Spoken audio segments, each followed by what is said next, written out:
कार्यक्रम सुरेश धसांनी आवर्जून उल्लेख केला. काय उल्लेख केला? 2003 मधला उल्लेख केला. 2003.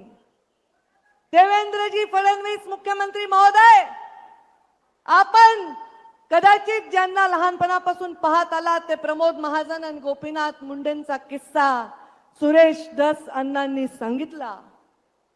अण्णा, मी पण तुम्हाला म्हणते बरं का अण्णा, तुम्ही ताईसाहेब म्हणत नाही, जशाला तसंच आहे आपलं प्रेमाचं नातं. इज्जत आम्ही देतो, पण मला आज आनंद वाटला की त्या 2003 चा उल्लेख झाला. आदरणीय मुख्यमंत्री महोदय, मी तुम्हाला आठवण करून देऊ इच्छिते, म्हणजे तुम्ही सांगू शकता की याचा उगम आपल्या पक्षाच्या नेत्यांकडून झालाय. या ठिकाणी एक सैनिकी छावणी होण्याची प्रस्ताव जॉर्ज फर्नांडिस मंत्री असताना झाला होता.